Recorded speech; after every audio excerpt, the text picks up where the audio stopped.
ఒక అడవిలో జంతువులన్నీ చాలా స్నేహంగా ఉంటుండేవి. కానీ ఆ అడవి మొత్తానికి ఒకే ఒక జిత్తులు మారి నక్క ఉండేది. అది జంతువులను ఒంటరిగా ఉండటం చూసి చంపి తింటూ ఉండేది. రాను రాను నక్క చిన్న జంతువులకు ఒక పెద్ద సమస్యగా మారుతుంది.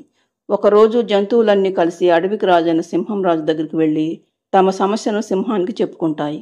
సింహం రాజు నక్క సమస్యకు ఒక పరిష్కారం ఉందంటూ అందుకు జంతువులు ఏం చేయాలో చెప్పి పంపిస్తాడు. మరుసటి రోజు కొన్ని జంతువులు నక్కను విందుకు పిలుస్తాయి. నక్క అందుకు సంతోషంగా ఒప్పుకుంటుంది. అదే రోజు సాయంత్రం నక్కకు మాంసాహారంతో విందిస్తాయి జంతువులు.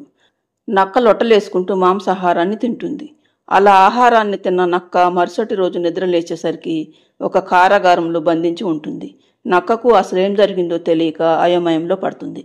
కాసేపటికి నక్క దగ్గరకు సింహం రాజు వస్తాడు. అప్పుడు నక్క, మహారాజా, మీరేమిటి నా దగ్గరకు వచ్చారు అని అడుగుతుంది. నిన్నిలా కారాగారంలో బంధించింది నేనే నక్క. నిన్న నువ్వు తిన్న ఆహారంలో మత్తుమంది కలపమని జంతువులకు చెప్పాను. ఎందుకంటే నీకు ఇదివరకు చాలాసార్లు చెప్పాను జంతువుల జోలికి వెళ్ళొద్దని. కానీ నువ్వు వినలేదు. నిన్ను చంపాలంటే నాకు 1 నిమిషం కూడా పట్టదు. కానీ అలా చంపటం నాకిష్టం లేదు. ఎందుకంటే ఈ అడవిలో జంతువులు నీ చావు కోరుకోవటం లేదు. కాబట్టి నువ్విక్కడే బందీగా ఉండు అంటూ వెళ్ళిపోతాడు సింహంరాజు. అప్పటి నుండి నక్కకు ప్రతిరోజు 3 పూట్ల శాకాహారం మాత్రమే పెట్టేవాడు సింహంరాజు. అంతేకాకుండా ప్రతిరోజు 2 జంతువులు వచ్చి నక్కతో మాట్లాడుతూ ముచ్చట్లు చెబుతూ ఉండేవి. అలా కొద్ది రోజులు గడిచేసరికి నక్కకు జంతువులతో మంచి స్నేహం ఏర్పడుతుంది.